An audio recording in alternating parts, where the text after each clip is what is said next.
Segunda de Reyes 5, versos 6, 7 y 8. Tomó también cartas para el rey de Israel que decía así: cuando lleguen a ti estas cartas, sabe por ellas que yo envío a ti mi siervo Naamán para que lo sane de su lepra. Luego que el rey de Israel leyó estas cartas, rasgó sus vestidos y dijo: ¿soy yo Dios que mate y dé vida, para que éste envíe a mí a que sane un hombre de su lepra? Considerad ahora y ved cómo busca ocasión contra mí. Cuando Eliseo, el varón de Dios, oyó que el rey de Israel había rasgado sus vestidos, envió a decir al rey: ¿por qué has rasgado tus vestidos? Venga a mí ahora y sabrá que hay profeta en Israel. Cuando terminamos la predicación anterior, habíamos hablado acerca de poder leer el capítulo 5. Yo les mencioné que el capítulo 5 de Segunda de Reyes tenía muchas riquezas porque hablaba de un tiempo donde no era fácil para el profeta hablar lo que estaba hablando. Era un tiempo donde el panorama, donde el escenario que lo rodeaba era un escenario hostil, era un escenario complicado, era un escenario con dificultades, era un escenario donde el varón de Dios tenía que marcar un tiempo en la geografía, tenía que marcar un tiempo en la cotidianeidad. Entonces les di como referencia para que puedan leer todo el capítulo y en ese capítulo encontraran las situaciones que se estaban viviendo. Israel estaba en una situación, y dije, muy similar a la que vamos viviendo, a la que nos va aconteciendo, pero también el reino de Dios estaba manifestado, el reino de Dios estaba visible y estaba presente. Entonces, lo que nosotros podemos observar es que los personajes, las personas pueden variar por razones obvias que de tiempo, pero las circunstancias que nos tocan vivir en base a la fe son muy similares a la que siempre se tuvo que vivir, a la que siempre tuvieron que vivir los profetas, a la que tuvieron que vivir los apóstoles, a la que tuvieron que vivir todos los que intentaron desarrollar una vida de fe. Toda persona que intenta desarrollar una vida de fe siempre se va a encontrar con una confrontación entre lo que es el mundo natural y lo que es el mundo espiritual. Pero vamos a ver en esta noche que desde el versículo 6 hasta el verso 17 se establece un momento de demostración, de convicción, de decisión. Era un momento bisagra, yo lo llamé, ¿no es cierto? Un momento donde, ¿por qué un momento bisagra? Porque en esa determinación del profeta decirle al rey de Israel que no era para desesperarse, ni tampoco era para que él creyera que buscaban ocasión de guerra, sino que era para demostrar la manifestación del poder de Dios. Por eso le llamo que era un momento bisagra. Era el momento de mostrar, de sostener convicciones, de jugarse por un ideal, definir una posición. Eso es lo que le estaba pasando al profeta. El rey no lo entendía así. ¿Cuál era el problema del rey? El rey creía que todo lo que lo rodeaba era para buscarle una ocasión de conflicto. Por eso dice los versículos anteriores, por ejemplo, ¿no ves cómo este hombre está buscando ocasión de pelear contra mí? O sea, él tenía ojos para la guerra, nada más. Él tenía ojos para los problemas, él tenía ojos para la aflicción, él tenía ojos para el conflicto, él tenía ojos para lo negativo, él tenía ojos para la batalla, él veía enemigos complotados por todas partes. El profeta dice, no te están buscando ocasión, no están buscando a afligirte o a hacerte mal, lo que es necesario es que se muestre que en medio de las circunstancias que se están viviendo, Dios está en pie, Dios está determinado a hacer, Dios está determinado a moverse, Dios está determinado a demostrar que a pesar de todo lo que está aconteciendo, Él va a mover su mano. Entonces, quiero que veamos algunas cosas interesantes en este pasaje, en este capítulo 5. Voy a leer solamente, o voy a usar solamente esta noche, al menos 3 o 4 versículos para ver el propósito de esta historia. Esta historia tiene un propósito y era de poner en marcha el bien de Dios y la bendición de Dios. Vamos a ir al verso 20, porque hasta allí es todo lo que se va desarrollando en la sanidad de este hombre que estaba enfermo.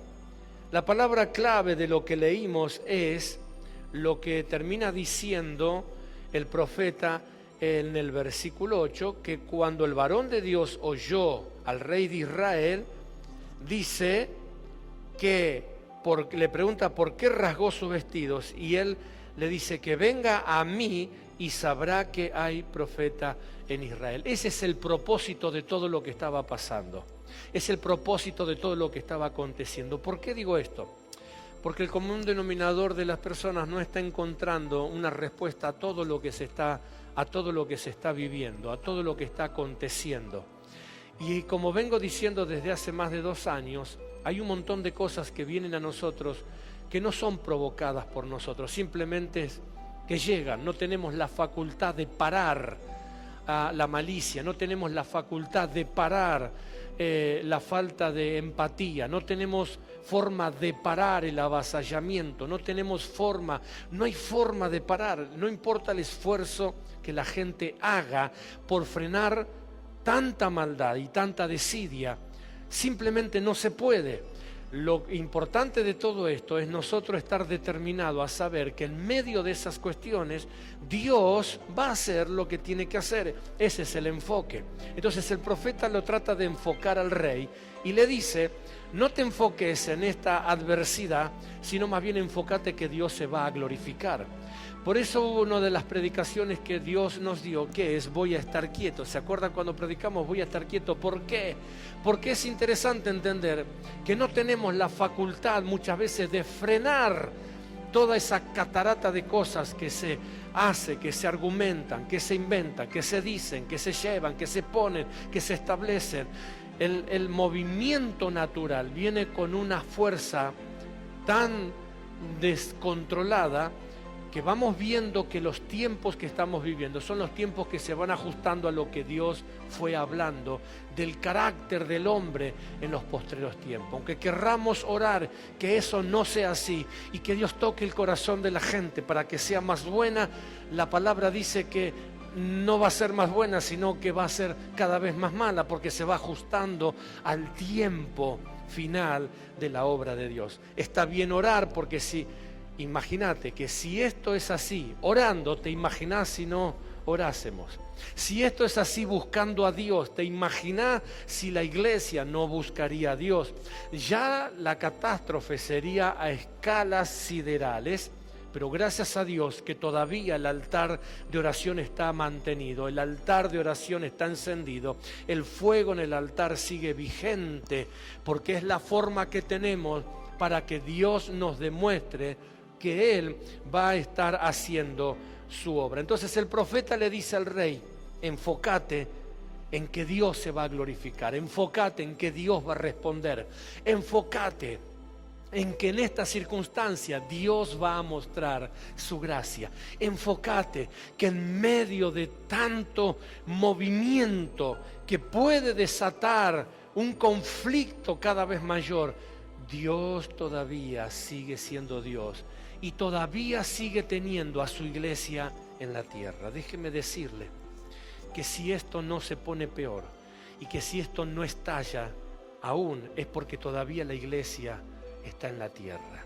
No la iglesia denominacional, sino la iglesia que entendió lo que es la búsqueda, lo que es el altar de oración, lo que es el altar familiar. Esa iglesia que no baja los brazos el lunes, el martes, no solamente en nuestro caso, o el miércoles o el domingo cuando nos toca congregarnos, sino que cada día buscamos de estar en comunión con Dios. Por causa de esa iglesia, todavía la situación está controlada. Y va a pasar así hasta el día que Dios levante a su iglesia. Siempre pasó que si los ámbitos terrenales no estuvieron peor de los que estaban, era porque la iglesia estaba en la tierra. Y Dios prometió que el justo, ¿qué cosa? No caerá con el impío. Entonces, por más que nosotros veamos que hay un movimiento destructivo, una maquinaria destructiva, por más que veamos por todas partes que se van levantando conflictos, se van poniendo peor las cosas y que nos anuncien un apocalipsis inminente, tenemos que saber que la iglesia sigue estando en la tierra. Por eso hablamos y enseñamos que el ataque sistemático contra la fe, el ataque sistemático contra la iglesia, el ataque sistemático contra los creyentes tiene un propósito, y es de disminuirlo, porque mientras la iglesia no esté disminuida, entonces el terreno no está libre para la maldad y para hacer todo lo que tienen que hacer. Por eso fue todo el intento que se llevó adelante de hacer que la iglesia retroceda, de hacer que la iglesia sea diezmada, de hacer que el creyente se enfríe. ¿Por qué? Porque es el creyente el que todavía sostiene el favor de Dios sobre las naciones, el favor de Dios sobre los pueblos, el favor de Dios sobre la tierra. Cuando Jesús le dijo a sus discípulos: yo me voy al Padre, pero ahora vosotros sois la luz de la tierra, ahora vosotros sois la sal de la tierra. Le estaba diciendo: mientras ustedes estén en la tierra cumpliendo el propósito de Dios, entonces Dios va a seguir moviendo su reino. El día que logren quitar, que logren opacar, que logren silenciar, callar o frenar a la iglesia, entonces ese día lamentable será para la humanidad, porque perderá toda posibilidad de contar con el favor de Dios.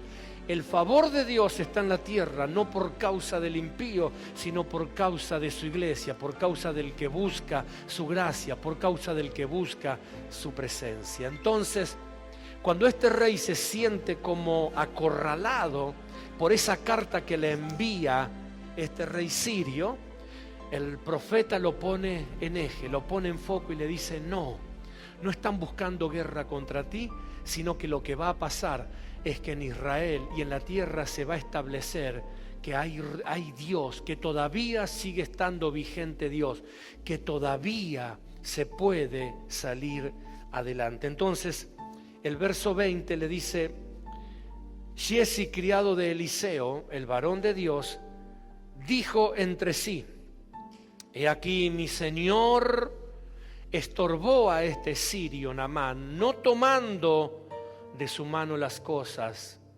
que había traído. Vive Jehová, que correré yo tras él y tomaré de él alguna cosa.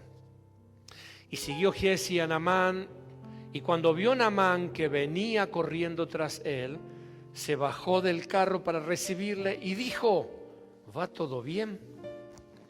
Y él le dijo: bien, mi señor me envía a decirte: he aquí vinieron a mí en esta hora del monte de Efraín 2 jóvenes de los hijos de los profetas. Te ruego que le des 1 talento de plata y 2 vestidos nuevos. Dijo Naamán: te ruego que tomes 2 talentos, no 1.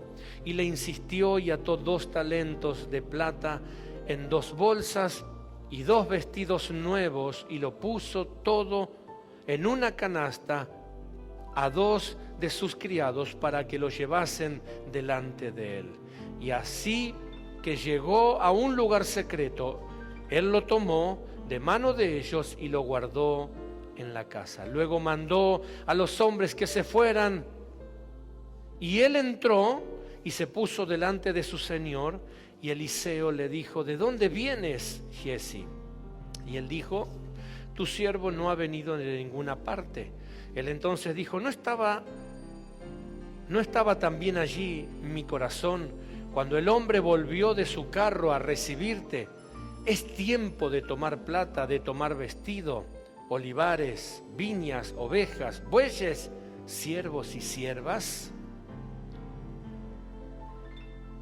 Entonces, ¿qué es lo que acontece dentro de esta historia?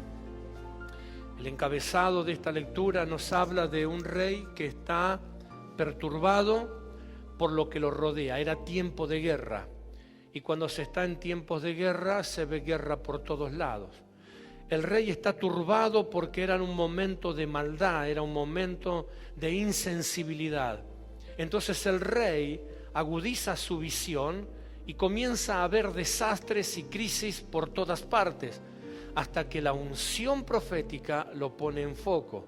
Usted siempre aprendió en este concilio que el ministerio apostólico es muy importante, y más aún en los tiempos que vamos viviendo, porque es una unción que te pone en eje, que te pone en foco, que te puede direccionar para que no erres, para que veas correctamente.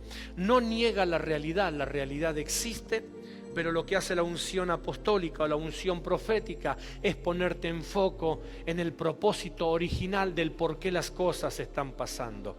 Cuando no hay una visión apostólica, cuando falta una dirección profética, entonces le pasa como le pasa al pueblo o al rey de Israel. Él estaba tomando las cosas a modo personal. Él creía que de eso no podía salir, él creía que de eso no podía levantarse, él creía que ese problema no lo podía solucionar, y es lo que le pasa al común denominador de la gente cuando pierde un nivel elevado de visión. Entonces comienza a cuestionar: ¿por qué Dios permite esto? ¿Por qué pasa lo otro? ¿Dónde está Dios que no obra? ¿Dónde está Dios? Parece que no escucha, parece que no ve, parece. Y entonces su visión se vuelve una visión localista, una visión yoísta, creyendo que todo lo que pasa en el universo le pasa solamente a él o a ella. Hasta que viene la palabra de Dios, hasta que viene la unción apostólica o la unción profética y redirecciona y le muestra los acontecimientos terrenales, pero también le muestra de que Dios está por encima de los acontecimientos terrenales, y Dios va a ser glorificado porque Él va a mostrar su favor, Él va a hacer la diferencia. Entonces termina el relato, así comienza y termina el relato del capítulo 6 diciéndole a Giezi: ¿qué tiempo es el que estamos viviendo? Es tiempo de tomar esto, es tiempo de conseguir aquello, es tiempo de acá, es tiempo de allá, es tiempo de negociado, es tiempo de acuerdo, es tiempo, no. No era ese tiempo. Entonces hay varias cosas importantes del por qué el profeta tiene que tomar la decisión que toma. Verso 20, vamos a encontrar que es la descripción de la forma en que el ser humano se muestra a menudo. Es la forma en que el ser humano se desarrolla. Podemos nosotros decir que el criado de Giezi o el criado del profeta actuó sin pensar, como decimos hoy. No, y no pensó lo que estaba haciendo, no pensó lo que estaba diciendo, no pensó lo que estaba realizando, no pensó. Y la verdad es que toda acción o toda consecuencia tiene una acción. Anote o busque si quiere Proverbios capítulo 23, versículo 7. ¿Qué dice ese proverbio? El proverbio nos cuenta cómo es el resultado del accionar de una persona, del ser humano. Proverbios 23:7 dice: ¿cuál es su pensamiento en su corazón? Tal es el hombre. Tal es su pensamiento en su corazón, tal es la mujer. Tal es su pensamiento en su corazón, tal es el ser humano. Por eso nosotros generalizamos y decimos: no, lo que pasa es que actuó sin pensar. No, pensó y después actuó. No hizo sin pensar, pensó lo que quería hacer. Por eso luego el profeta le dice, ¿qué es tiempo de tomar vestido? ¿Qué es tiempo de esto? ¿Qué es tiempo de aquello? ¿Es tiempo de lo otro? No. ¿En qué tiempo estás pensando? Porque en el tiempo que estás pensando es la forma que vas actuando. En el tiempo que vas pensando es la forma en que te vas mostrando. Cuando yo creo que es tiempo de tal cosa, obro en consecuencia. Por eso encontrás la gente como la encontrás. Cuando era tiempo de buscar a Dios, usó ese tiempo para entretenerse con otras cosas. Entonces, ¿cuál fue la consecuencia? Distanciamiento del favor de Dios, alejo del favor de Dios, pérdida del camino, pérdida de los privilegios de parte de Dios. Tal es el hombre en su corazón, tal es su pensamiento, tal es la persona. Entonces, fíjese lo que dice Giezi. Entonces Giezi, el criado de Eliseo, el varón de Dios, dijo entre sí. ¿Qué hizo? Dijo entre sí, pensó. Diga conmigo, pensó. Entonces esto es que no actuó sin pensar. A Giezi le molestó que el profeta no recibiera las ofrendas que le traía Naamán. Por eso le dije que leyera primero los versículos anteriores. Se lo resumo. Cuando el rey sirio manda a Naamán para que el rey de Israel lo sane, le manda ofrendas, porque sabía que nadie podía presentarse delante de Dios con las manos vacías. Le manda una ofrenda. Entonces vienen con esas ofrendas y el profeta ni siquiera sale a recibirlo, porque no era tiempo de congraciarse con nadie, como cuando advertimos muchas veces desde esta plataforma que en los tiempos de campaña todas las iglesias se congracian con los políticos de turno y hacen alianzas con los políticos de turno y le venden los votos a los políticos de turno, y así estamos como estamos con las leyes que tenemos. Y se los hemos dicho, y lo hemos anunciado, y lo hemos denunciado, y lo hemos proclamado. Eso es lo que quería hacer el rey de Siria: ir hasta Israel, buscar la unción y negociar con la unción, como decirle, bueno, que lo sanen, o sea, llevarle presentes, de alguna manera comprar el milagro, comprar el favor, comprar el beneficio. Entonces el profeta, sabiendo todo esto, ni siquiera lo sale a recibir a Naamán, sino que le manda a decir que si quiere ser sano de la lepra, que vaya al Jordán, se meta 7 veces y iba a quedar sano. El sirio se enoja, dice, ¿quién se cree que es este que no sale ni siquiera a recibirme? ¿Quién se cree que es este? ¿Por qué me manda a ese río? ¿Acaso no hay otros ríos mejores? Entonces los que están al lado lo convencen y le dicen, a ver, si te pidiera algo más imposible, ¿no lo harías con tal de ser sano? Entonces, ¿qué te pide? Ningún sacrificio. Te dice que te metas 7 veces en el agua y que vas a quedar sano. ¿Por qué no lo haces? Entonces agarra el sirio, se mete 1 vez, 2 veces, 3 veces, 7 veces, y a la 7ª, dice la Escritura, los versículos anteriores, que su carne se limpió y la lepra se fue de él. ¡Wow! No pudo comprar, no se pudo congraciar con la unción, no pudo pagar por el milagro, pero al criado le había quedado esa espina, como diciendo, ¿cómo no va a recibir si está bueno recibir un reconocimiento, está bueno recibir lo que te están enviando? Entonces el verso 20 dice que cuando vio que el profeta no recibió nada de las ofrendas que le traían, pensó entre sí, he aquí mi señor estorbó a este sirio Naamán, no tomando de su mano las cosas que había traído. Vive Jehová, claro que sí, vive Jehová, diga conmigo, vive Jehová. Vive Jehová, que correré yo, ya que el profeta no quiere, lo voy a hacer yo. Correré yo tras él y tomaré de él cosa alguna. Entonces estamos viviendo tiempos donde el común denominador de las personas se muestran tal cual es. Nadie obra en consecuencia. Estamos en un tiempo, yo escribí algunas cosas importantes sobre esto. Estamos en tiempos donde el ser humano está mostrándose realmente tal cual es. Hay como un contagio, ¿verdad? De que todo el mundo quiere hacer lo que no le corresponde hacer. Donde todo el mundo quiere ocupar un lugar que no le corresponde ocupar. Donde las personas tratan de atravesar el espacio donde se les ha permitido estar. El hijo quiere tomar el lugar del padre, el alumno quiere tomar el lugar del maestro, la vicepresidente quiere tomar el lugar del presidente, el jugador de fútbol que está en el banco quiere tomar el lugar del director técnico.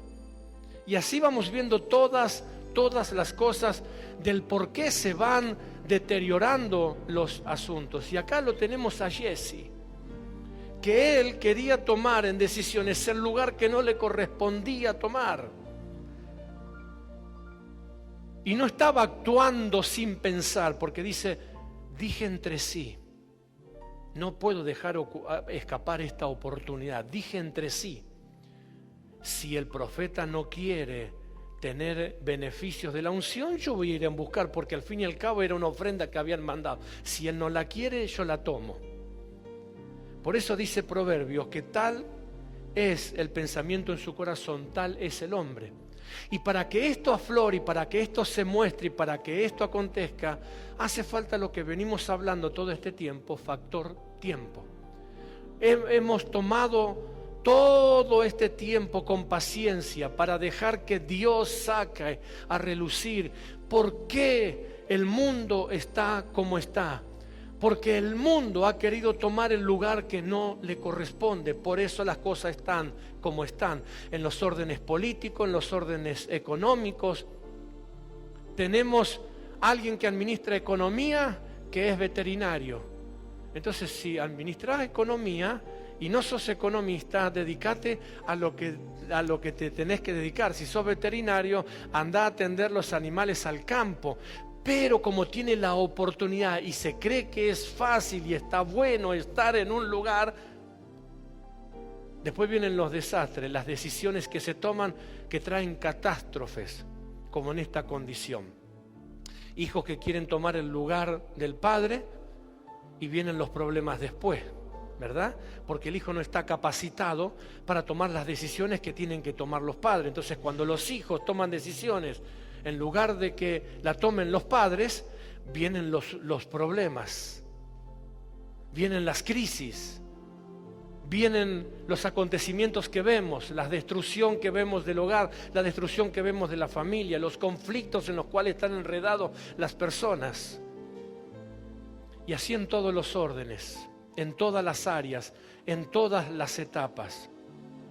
Ocupan lugares personas que no están capacitadas, ocupan lugares personas que no están habilitadas, ocupan lugares personas que simplemente por un gesto o por ser conocido de, o por ser amigo de, o formar parte de, están involucradas en una tarea que luego traen perjuicio para sí y para otros. Jesse dice, ya que el profeta no toma la decisión de recibir las ofrendas que le enviaron, yo voy a correr detrás del carro y lo voy a buscar. Entonces, del verso 21 al verso 22, toda persona que olvida lo que es, se cree lo que no es. Toda persona, diga conmigo toda persona, no solamente en el ámbito espiritual, eclesiástico, toda persona, en cualquier orden de la vida, lo que vemos, empresarial, económico, financiero, gubernamental, familiar, en todo orden, toda persona, todo ser humano que se olvida lo que es. ¿Qué significa olvidarse lo que es? Sencillamente creer que si se organiza y se planifica, puede ocupar el lugar de, se olvida lo que es. Cuando la iglesia se olvidó lo que era, desplazó a Dios y se puso en el lugar de Dios. Por eso hemos luchado tantos años con los términos como mi iglesia. No es mi iglesia, es la iglesia del Señor. Mis ovejas, no son mis ovejas, son las ovejas del Señor. ¿Cuánta gente se hace dueña de las almas? Son mis ovejitas. ¿Dónde las compraste? ¿Cuándo las compraste? ¿Cuánto pagaste por su vida? Yo lo he dicho muchas veces. La persona que no entiende que en el reino nosotros somos simplemente colaboradores del reino, está en un grave problema. Cuando la gente no entiende que simplemente somos obreros en el reino, no jefes del reino, la gente está en problema. Cuando las personas no entienden que Dios le ha entregado todas las cosas para administrarlas, pero que no se pueden adueñar de esas cosas, entonces hay un problema, porque se olvida lo que es. Y cuando una persona se olvida lo que es, entonces termina creyéndose lo que no es, que fue lo que le pasó al diablo. Él se olvidó que era un querubín protector, que estaba para proteger la presencia. Y según Ezequiel dice que él se dijo para sí, como dijo Giesi, dijo entre sí. Esto significa él pensó. Wow. ¿Y por qué limitarme a ser un querubín protector cuando yo puedo ser semejante al Altísimo? ¿Por qué yo, por ejemplo, tengo que limitarme a estar con las alitas cubriendo la presencia cuando en lugar puedo ser la presencia? ¿Por qué yo limitarme a que me den órdenes cuando yo puedo ser quien las doy y la ejecuto? Entonces dice que él dijo entre sí, subiré hasta lo alto, hasta el lugar de Dios. Me sentaré en su trono y seré semejante al Altísimo. En realidad él no quería ser semejante porque ya era semejante. Lo que él quería era sustituir. Ese es el mal del ser humano, que todo lo intenta sustituir. Si nadie lo hace, lo hago yo. Si nadie lo dice, lo digo yo. Si ocupar espacios que no nos corresponden. Y somos simplemente colaboradores en el reino. Por eso cuando enseñamos que en estos tiempos que vivimos, que me costó grandes cuestionamientos, o después de la pandemia, o después de que se terminara la fiebre del vacunatorio, anunciaban que venía el gran avivamiento, la explosión ministerial, donde parecía como que los estadios iban a rebosar y a rebalsar de gente. Y yo humildemente me paré aquí y le dije, no es así. Ni los estadios van a rebalsar de gente, ni las iglesias van a rebosar de almas. No es así. Costó muchas críticas decir esas cuestiones.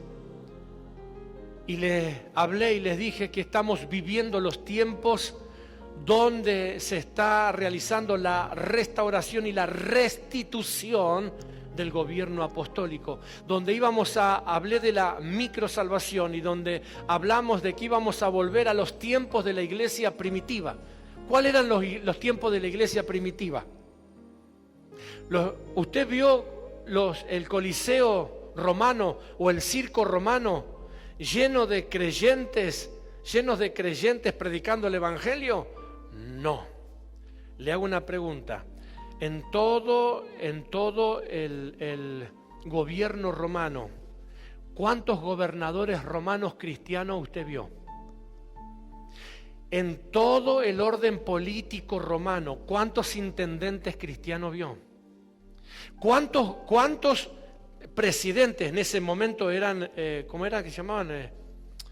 No eran presidentes, bueno, pero tomaban la forma de presidente, los que gobernaban la provincia o los que gobernaban el país, los césares, que serían los presidentes.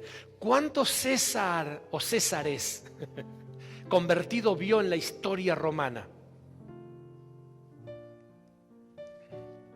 No. Y entonces, ¿de qué habla Dios cuando dice que la iglesia, en los tiempos que vamos a vivir, va a volver al tiempo de la iglesia primitiva? Uno de esos propósitos, y el más trascendental, es que el volver a los tiempos de la iglesia primitiva es volver a la teocracia y eliminar la democracia. Es volver a la teocracia, que significa la decisión, voluntad de Dios. Teo, que es de Dios. Gracia, que es opinión. La democracia, la que nos hablan hoy, la democracia, hablando ciudadanamente, es que el pueblo tiene la decisión. Y cuando enseñamos que lo que está en la sociedad llega a la iglesia, la gente viene a la iglesia con esa idea de que tiene el poder de decidir qué, cuándo, cómo, con quién y dónde. Y es un error, en el reino no es así. Entonces, todos estos años la iglesia ha vivido ese nivel de democracia, porque estamos en democracia. Yo puedo opinar, yo puedo decir, yo puedo parecer, yo. Ok, pero en la iglesia no. En la iglesia no, en el reino no, porque en el reino la democracia no existe. En el reino existe la teocracia, que es la opinión, gracia, es la opinión, es la decisión teo de Dios. Cuando volvemos a los tiempos de la iglesia primitiva, dice que les parecía bien al Espíritu Santo y a ellos. ¿A quién le parecía bien? Al Espíritu Santo y a ellos. Esto significa que ellos primero oraban, significa que ellos primero le consultaban a Dios y luego se ponían de acuerdo con el Espíritu Santo para hacer. Eso es teocracia. La democracia, que es lo antagónico a la teocracia, es desplazar el tiempo de Dios, la voluntad de Dios, y hacer como nos parece. ¿Vos qué decís? ¿Vos qué opinás? ¿Cómo lo hacemos? ¿Sí? Se argumenta, se conjetura, se llega a una idea y se desarrolla, porque estamos de acuerdo en que se haga de esta forma. Bueno, esa idea de vida nos ha traído socialmente a los tiempos en que estamos viviendo, y ese estilo de vida ha traído a la iglesia a los tiempos que estamos viviendo. Por eso cuando vino este sacudón y este cimbronazo, quedaron las iglesias como quedaron las iglesias. Cuando estamos hablando de volver a los tiempos de la iglesia primitiva, lo primero que se restablece y se restituye es la teocracia. Es la opinión de Dios sobre todo asunto. Es la opinión de Dios sobre toda situación. Por eso Jesse se olvidó lo que era. Y al olvidarse lo que era, se creyó asumir algo que no tenía que asumir. Y tomó responsabilidades que no tenía que tomar. Y peor de todo, usó una palabra que no tenía que usar. Porque habló en nombre del profeta y habló en nombre de Dios, sin que ni el profeta ni Dios lo hubiese mandado. Porque él dijo para sí: ahora yo voy a ir y le voy a decir, vive Jehová. Claro que vive Jehová. Vaya novedad. Vive Jehová, que correré yo tras él y tomaré de él alguna cosa. Entonces toda persona que olvida lo que es, se cree lo que no es. En este caso Jesse se creía estar en lugar de actuar como. Él abusó de su condición. En este caso Jesse se creó que él estaba en la condición de actuar como. De actuar como. Tomó una figura que no era la suya. Tomó una figura que no le correspondía. Tomó un lugar que no le correspondía. se convirtió en un vocero de una palabra que no era suya, que no le pertenecía, que no le correspondía. Nosotros necesitamos ver que los tiempos que nos toca vivir no son tiempos que es el producto de un accidente, es la consecuencia de muchos años de haber hecho las cosas fuera del camino correcto, tanto en lo natural como en lo espiritual. Y ustedes sepan algo, hermanos, porque fueron enseñados ya, que toda verdad espiritual o toda verdad terrenal tiene una verdad paralela. La verdad terrenal tiene una verdad espiritual, la verdad espiritual tiene una verdad terrenal. Por eso Dios dijo, lo que ates en el cielo será atado en la tierra.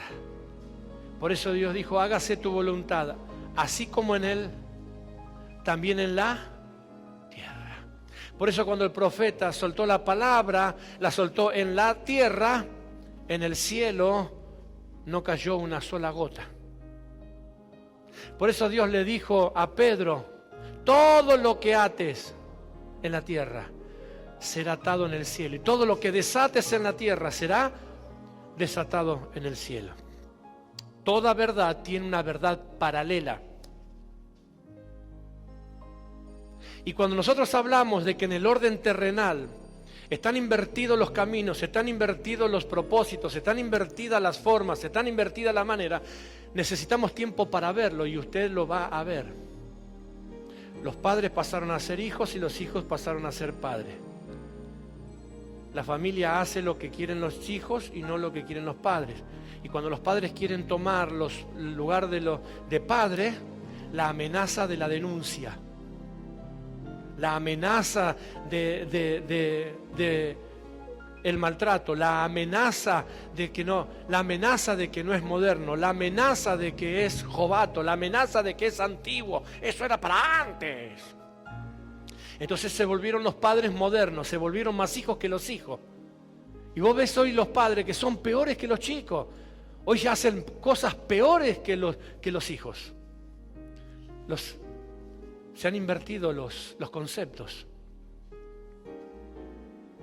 Vas al colegio y ves que los padres, los maestros no pueden ser maestros, los maestros tienen que ser alumnos. Y quieren corregir a los alumnos y son amenazados, son golpeados. Bueno, hay una verdad paralela, que cuando ese concepto viene a la iglesia, pasa o quiere pasar exactamente lo mismo. Y cuando en las iglesias no está establecido el orden de Dios, termina pasando así.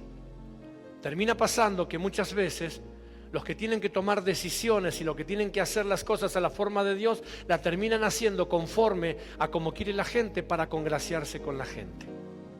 Entonces, cuando estamos en tiempos como los que estamos, hay que entender lo que le dice al final de la historia el profeta Giesi. ¿Acaso es tiempo de? Mi pregunta, ¿es tiempo de congraciarse con alguien? No. ¿Es tiempo de ser modernista? No. ¿Es tiempo de ser tibio? No. ¿Es tiempo de ser de doble ánimo? No. ¿Es tiempo de ser como los demás? No. ¿Es tiempo de cambiar porque la mayoría opina diferente? No. ¿Qué tiempo es? Porque el tiempo desata formas. Porque el hombre es cuál es el pensamiento en su corazón. Porque la persona es cuál es su pensamiento en su corazón. Giesi pensó para sí. Si él no quiere, lo hago yo. Si él no va, voy yo. Si él no habla, digo yo. El diablo pensó para sí, seré semejante al Altísimo. Me subiré hasta lo alto y en el trono de Dios me sentaré. ¿Está entendiendo lo que le estoy hablando esta noche? Toda persona que olvida lo que es, se cree lo que no es. En este caso, Giesi se creía estar en el lugar de actuar como. Verso 23 al verso 25 viene viene luego la palabra donde Dios lo pone en su lugar correcto. Dijo entonces Naamán: te ruego que tomes 2 talentos. Y le insistió y ató 2 talentos de plata en 2 bolsas y 2 vestidos nuevos, y lo puso todo todo a cuesta de 2 de sus criados para que lo llevasen delante de él. Ahora, ¿por qué el sirio reaccionó como reaccionó? Sencillamente porque respetó, por eso dije anteriormente, porque respetó la investidura que lo cubría a Giezi, porque respetó la representatividad que él tenía. Dijo: si este es el criado del profeta, debe ser que el profeta lo está mandando. Por eso es la gravedad del asunto.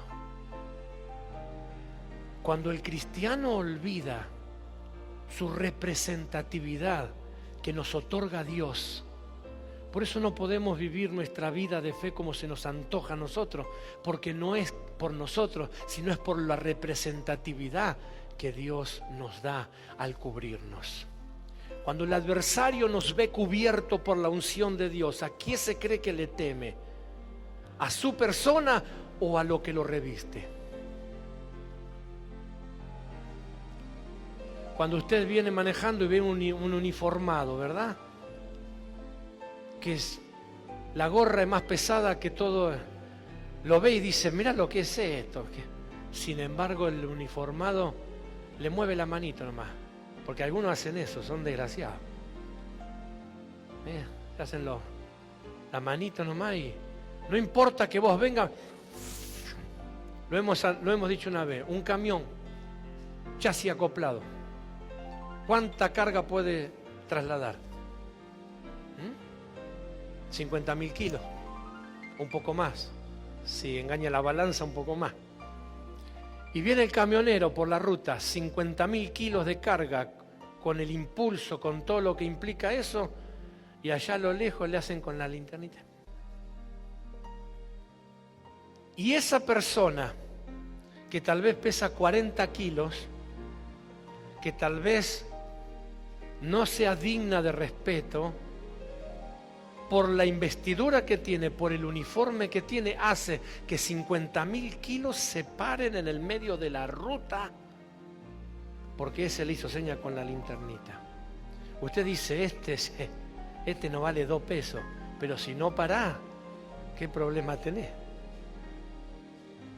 Ahora, en el reino de los cielos, nosotros, cuando nos olvidamos lo que somos, tal vez nos creamos lo que no somos, que es lo que le pasó al común denominador de los que se creyeron que podían hacer lo que querían con la unción que Dios les daba. Ejemplos varios hay en la Biblia.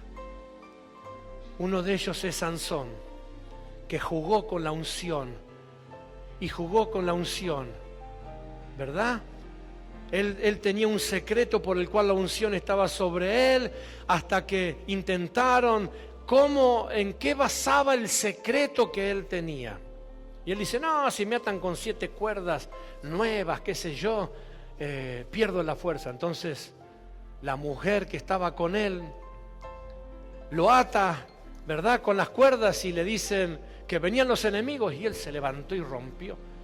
Y así jugó con la unción. No, lo que pasa es que si esto, si aquello, si lo otro, hasta que la mujer le insistió tanto, y le dijo: bueno, ¿sabes qué, corazoncito, te voy a decir? ¿Cuál es mi secreto? Es que jamás ha pasado navaja por mi cabeza. Tengo un voto nazareo. La mujer lo llenó de sus amores, y dice que Sansón, extenuado, quedó dormido. Y mientras el hombre estaba dormidito, le cortaron su cabellera. Y si usted lee la historia de Sansón, dice que la mujer le dijo: Sansón, los enemigos sobre ti. Y dice que él pensó para sí, igual que acá. Él pensó para sí: saldré de esta como todas las otras. Y resulta que en esa oportunidad la unción ya no estaba sobre él como en todas las otras oportunidades. Vinieron, lo prendieron y con una espada le arrancaron los ojos y él quedó ciego. Y así se lo llevaron y lo tuvieron en una fiesta y se burlaban de él y se burlaban del Dios que él tenía. Resumo, lo encadenaron y lo tenían como trofeo de guerra. Él se arrepiente, ora a Dios y le pide a Dios una última oportunidad. Vuelve la unción sobre él.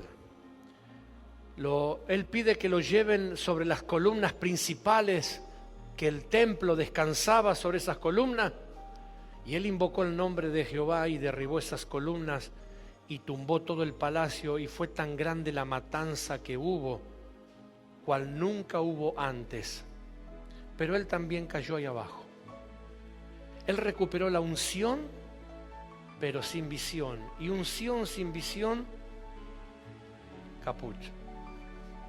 Mata. Decía que tenés a tu lado, unción sin visión, mata.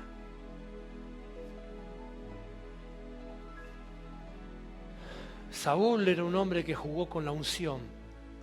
Él era rey, no era profeta. Y él dijo, yo soy rey, también puedo hacer sacrificio. Y no quiso esperar al profeta, porque él era rey. Él creía que podía mandarse solo. Y jugó tanto con la unción que hasta que vino el profeta y le dijo, locamente has hecho, locamente has hecho. O sea, tal es el hombre en su pensamiento, en su corazón, tal es el hombre. De tal forma que el profeta lo reprende y se pega la vuelta para irse, y el rey lo quiso manotear como diciendo, no, vos no te escapás. Y se prendió del manto y se lo rasgó. Y le dijo el profeta, así ha rasgado hoy de ti el trono de Jehová. ¿Sabes qué le dijo el rey? Lo que importa es que desciendas conmigo y me honre delante del pueblo. Hey, te estoy diciendo que Dios te descartó. No importa. Lo que a mí me interesa es la honra de la gente. Ajá.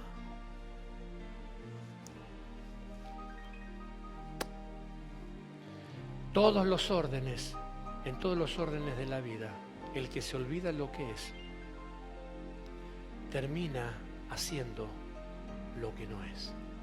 Y el reino de Dios no es la excepción. En el reino de Dios también están ejemplos de hombres que olvidaron que eran colaboradores de Dios. David fue uno de ellos, que olvidó que era colaborador y tomó decisiones como si fuese Dios, y decidió cosas como si fuese Dios, y puso cosas como si fuese Dios, y usó el nombre de Dios hasta que Dios le dio un escarmiento.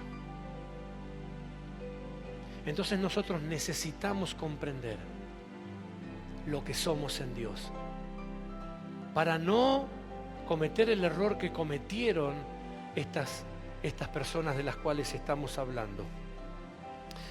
Termino con el verso 26. ¿Es tiempo de suplantar a Dios? Pregunto. ¿Es tiempo de creer que Dios no puede darte abrigo, sustento, recurso y todo lo que necesitas? Porque eso es lo que decía Jesse. ¿Es tiempo de ir a pedirle a Naamán una capa? ¿No crees que Dios te puede dar una capa? ¿Es tiempo de ir a pedirle a Naamán un talento de plata? ¿No crees que Dios puede abrir la ventana del cielo y derramarte bendición hasta que sobre y abunde? Es tiempo, porque si nosotros no comprendemos el tiempo, entonces guarda, que los tiempos equivocados nos van a impulsar como lo impulsaron a Jesse, a no entender que era tiempo de esperar en Dios para que Dios se glorifique, y no se glorifique el ANSES, no se glorifique el Estado, no se glorifique el grupo de los 8, no se glorifique Mengele, no se glorifique uno de estos millonarios, ¿cómo se llama? oros, el otro el que Bill Gates. Pero como la iglesia ha comprado, hoy la iglesia no puede denunciar todas estas cosas, porque le ha comprado a los gobiernos de turnos sus éxitos, le ha comprado a los gobiernos de turnos sus capacidades, sus habilidades, y cuando tuvieron que salir a denunciar los tiempos, tuvieron que guardarse, tuvieron que esconderse, tuvieron que silenciarse. Entonces pregunto, ¿es tiempo de suplantar a Dios? No. En 2 de Crónicas 7 le dicen al rey, ¡salve, rey! Y el rey le dice, si no te salva Jehová, ¿de dónde podré salvarte yo? ¿Es tiempo de suplantar a Dios? Pregunto. ¿Es tiempo de decirle a la gente, no, está todo bien, tranquilo, no pasa nada? Es tiempo. Es tiempo de decirle a la gente, no, bueno, no hay problema. Si decidiste esto, te parece aquello, te autopercibís de esta forma, está bien, Es tiempo. Es tiempo de suplantar a Dios. Es tiempo de suplantar su palabra. Es tiempo de decirle a la gente lo que la Biblia no dice. Es tiempo de congraciarse con las personas para no quedar excluido de la popularidad del momento. No. Hay que decidir qué tiempo es el que tenemos, qué tiempo es en el que estamos. Es tiempo, por ejemplo, de creer que Dios puede suplir todo lo que falte. ¿Qué tiempo es? ¿Es tiempo de correr a una suplencia o es tiempo de esperar que Dios se glorifique sobre nuestras vidas? ¿Es tiempo de negociar con el sistema o es tiempo de esperar que aunque sea en el último momento, Dios se va a levantar y va a marcar la diferencia? ¿Es tiempo de hacerle caso al común denominador que nos dice que tenemos que caminar como camina la mayoría o es tiempo de esperar que Dios se levante y pueda marcar la diferencia? Es tiempo de andar como anda el común denominador, viviendo, haciendo y dejando hacer como hacen todos, o es tiempo de aferrarnos a los mandatos divinos y vivir por ellos. ¿Es tiempo de qué? ¿Es tiempo de entregar nuestras convicciones por la presión del momento? ¿O es tiempo de mantenernos en pie, parado, firme en lo que hasta el día de hoy nos ha traído hasta este tiempo? ¿En qué tiempo me encuentra la manifestación de Dios? ¿Por qué te crees que la Biblia dice que el que persevere hasta el fin, este será salvo? ¿Por qué te crees que la Biblia dice que cuides la salvación con temor y temblor? ¿Por qué la Biblia dice que cuides tu corona o cuides lo que tiene para que nadie tome tu corona? Porque todo, hasta que Cristo no venga o hasta que nos llegue la hora de ir a su presencia, todo lo que se tiene del reino, todo se puede perder. Todo, absolutamente todo. ¿Qué tiempo es? ¿Es el tiempo de ser populares con las personas o es el tiempo de hacer popular a Dios entre las personas? ¿Qué tiempo es? ¿Es el tiempo de decirle a los afectos o al entorno o a los allegados que Dios entiende, que Dios va a hacer la diferencia de todos modos? ¿O es el tiempo de poder enseñarles el camino para que se vuelvan a Dios de su mal camino? ¿Qué tiempo es el que la iglesia tiene que vivir? ¿Es el tiempo de la democracia o es el tiempo de la teocracia? ¿Es el tiempo de suplantar la palabra, como los gobiernos están suplantando las constituciones de sus países. Porque también se los he enseñado, aunque me costó la crítica de que la iglesia no es para hacer política. Yo no hago política, soy apóstol y le enseño lo que a usted le va a servir para la vida diaria. Porque cuando tiene que votar o tiene que denunciar o tiene que observar, no lo va a hacer. No lo va a hacer hablando en lengua, lo va a hacer conociendo lo que es correcto. Los países están reformando sus constituciones para mal. Y la constitución de un país, ¿sabés qué es para un creyente? La Biblia. Y si un país reforma la constitución, ¿sabe cuál es el otro proyecto? Reformar la Biblia. Para que en la Biblia se elimine, por ejemplo, el sodomismo, para que en la Biblia se elimine, por ejemplo, la condenación al homosexualismo, al lesbianismo. Pero es mejor hablar del amor de Dios para que todo el mundo se vaya contento a casa. Cuando un país reforma su constitución, que es el último eslabón de defensa que tiene ante el atropello, como lo está haciendo, por ejemplo, Nicaragua. Lo anunciamos hace años, esa cantidad de cosas que la Agenda 2030 se iba a tratar de implementar. Y lo último que hablé acá, le dije, todavía hay algunas cosas que no se cumplieron, pero que van a cumplirse. En Nicaragua están incendiando las iglesias. Las están quemando literalmente. ¿Qué tiempo es? Es un tiempo para entender que Dios se va a glorificar aún. Porque si abunda el pecado, como está abundando, ¿qué va a sobreabundar? La gracia. Pero la gracia que va a sobreabundar no es para que el pecador siga pecando. No es para que el sodomita siga siendo más sodomita.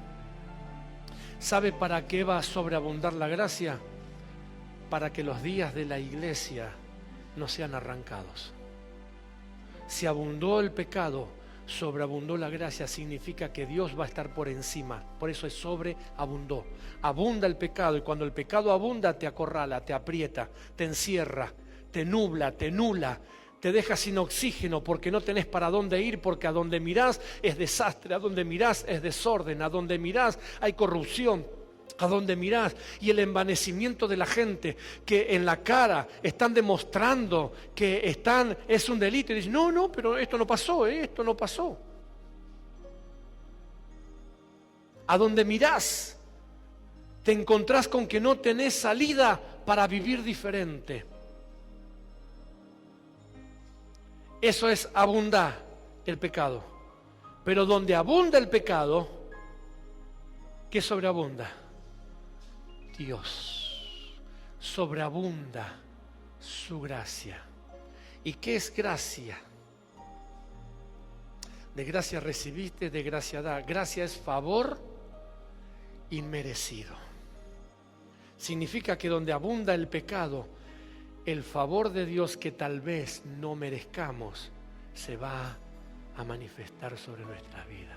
Que donde abunda eso que te ahoga, se va a manifestar la gracia de Dios, la salida de Dios, aunque nosotros no lo merezcamos. ¿Me está entendiendo? Donde abunda ese ahogamiento que casi te tiene ya afiliado a su partido, va a sobreabundar, significa que va a aparecer Dios, mantenerse detrás de Dios. ¿Acaso crees que es tiempo de correr detrás de Faraón? No, es tiempo de mantenerse detrás de Dios. ¿Acaso crees que es tiempo de correr de los modismos? No, es tiempo de mantenernos en la verdad de Dios. ¿Acaso crees que es tiempo del popularismo? No, es tiempo de mantenernos detrás de Dios. Entonces con esto finalicé, solamente para que pienses y le pongas un signo de pregunta al verso 26. ¿Es tiempo de suplantar a Dios? ¿Crees que Dios no puede darte el abrigo? ¿Crees que Dios no puede abrirte una puerta que el sistema cerró?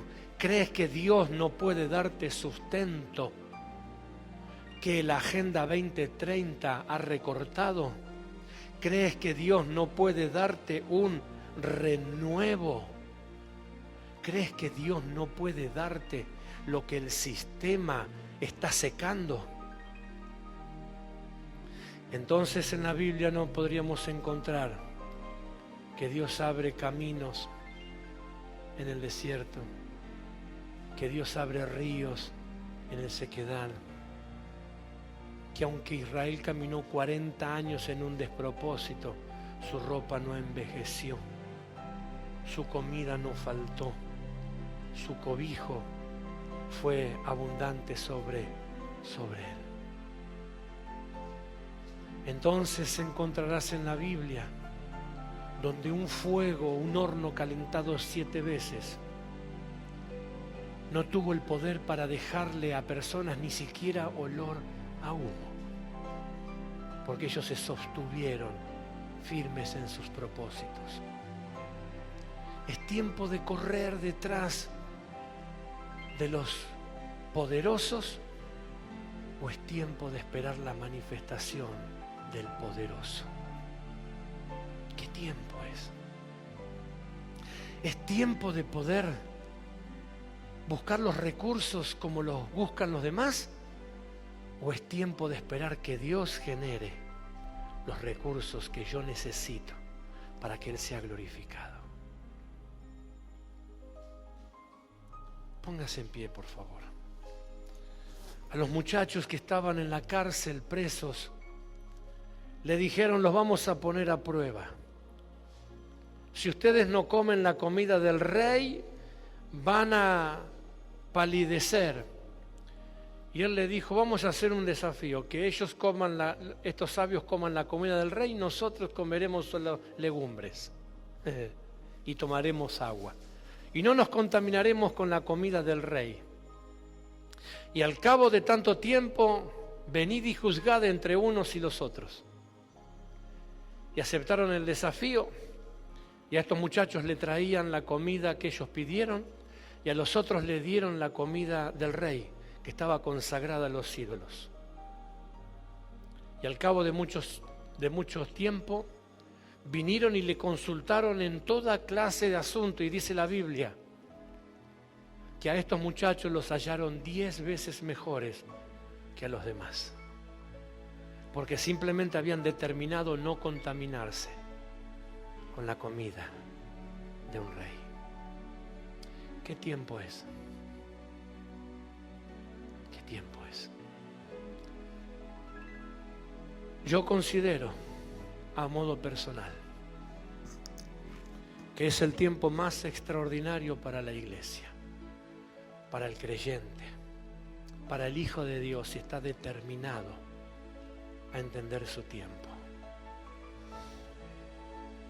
Para los jóvenes, los adolescentes, los preadolescentes, aún para los niños, son tiempos cruciales, terribles, porque naturalmente ellos cada vez tienen menos herramientas a las cuales aferrarse para hacerse fuertes y presentarle batalla a toda esa catarata de información nociva que le envían. Es un tiempo para ellos muy cruel, muy cruel. Y creo yo, humildemente, que hay un trabajo tan trascendental que hacer. Y tiene que ver justamente con esto. Hacerles entender el tiempo que les toca atravesar y que les toca vivir. Que van a tener que jugarse por sus ideales. Lo dije hace 2 años atrás, antes que pasara todo lo que ya sabemos, para no ser reiterativo. Le dije: enseñale a tu niño, a tu niña, al niño que tengas en tu casa, básicamente, a que pueda determinarse un ideal, seguirlo, ser fuerte, hacerse fuerte, acompañarlo. Son los tiempos más cruciales para una familia tipo, para una familia convencional. Son los tiempos para un matrimonio convencional, los tiempos más cruciales. Porque todo lo que era convencional y estaba fundamentado en la palabra, hoy es un blanco directo para destruirlo. Para la ciencia, para la medicina, para la economía, todo lo que tenga un rasgo de Dios se ha convertido en un blanco directo para destruirlo, porque esa es parte de la agenda. ¿Qué tiempo? ¿Qué tiempo? Yo tengo marcado qué tiempo es a modo personal, y por eso lo hablo y lo enseño, para que cada quien pueda entender en el tiempo que está parado, para que al menos tenga la oportunidad de saber que un día tuvo la oportunidad de decidir qué hacer con ese tiempo que tenía en las manos. Yo quiero en esta noche, antes de volver a casa, poder pedirle a Dios que te ayude por sobre todas las cosas a entender lo que somos en Dios, nuestro espacio en Dios, lo que viene. A veces nos da tanta rabia muchas cosas que queremos ser Dios, porque queremos ser jueces. Y seguramente haríamos mal las cosas, porque Dios es el mejor juez que hay. Él va a saber lo que tiene que hacer cuando lo tiene que hacer. Yo no quiero tomar el lugar de Dios, quiero seguir estando donde tengo que estar. Solamente un colaborador para que Él haga.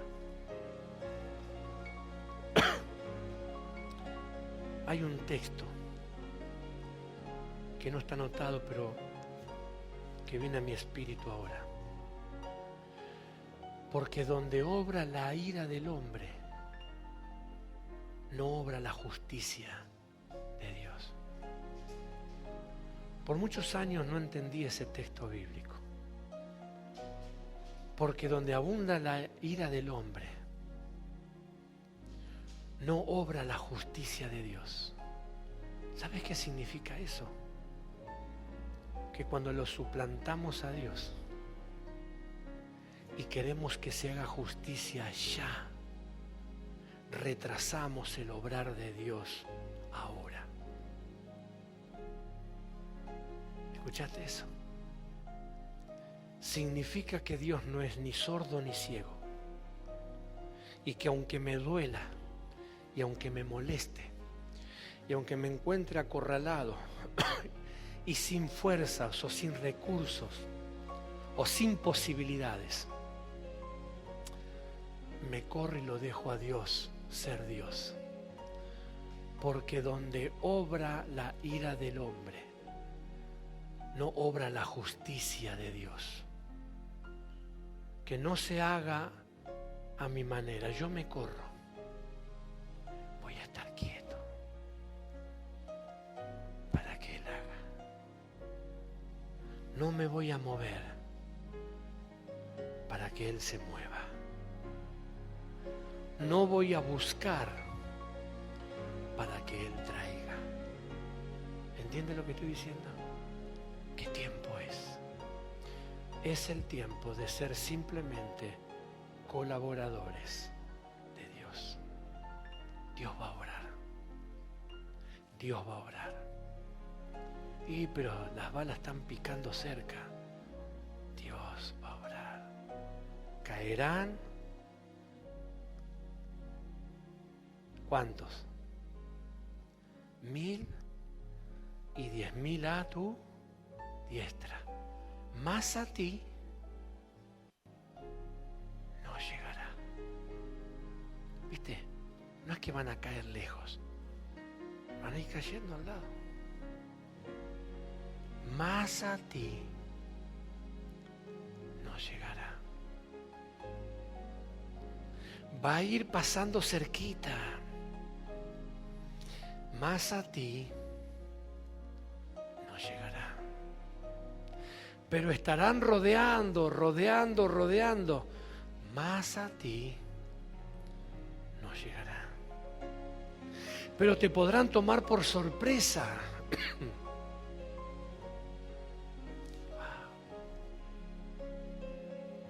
Estaba el profeta durmiendo y los enemigos le llegaron de noche. Y cuando él despertó, ya era tarde porque estaba rodeado. Y su criado le dice, ¿y ahora qué hacemos? Porque estamos rodeados. No, nosotros no estamos rodeados, ellos están rodeados. ¿Cómo? Si mirá el ejército enemigo nos tiene sitiados. Y oró el profeta para que Dios le abra los ojos. Y cuando el ojo del criado se abrió, he aquí, carro de Israel y gente de a caballos alrededor de los alrededores. Los que lo habían rodeado estaban rodeados por los ángeles del cielo. Los que buscaron trampa van a ser entrampados. Los que buscaron caída van a caer. Los que buscaron mal, mal vendrá. ¿Está entendiendo? Ese es el tiempo. Esperar que Dios haga. Tus caminos económicos se cierran. No es fácil. Esperar que Dios haga. Tus caminos laborales se van estrechando porque cada vez te quedan menos opciones para este sistema, porque este sistema no te deja, porque cada vez sos más descartable. Espera que Dios haga, porque donde abunda lo que te ahoga, sobreabunda lo que te da respiro. Porque donde abunda lo que te deja ciego, sobreabunda el colirio del cielo. Espera en Dios todas las cosas y Él hará. Espera en Dios todo lo que necesitas y Él hará. Espera en Dios pacientemente. Esperé a Jehová. Él se inclinó a mí y oyó mi clamor y me hizo sacar del pozo de la desesperación y puso mis pies sobre la peña. ¿Entendés? Ese es el tiempo. Refúgiate en Dios, fortalecete en Dios, confía en Dios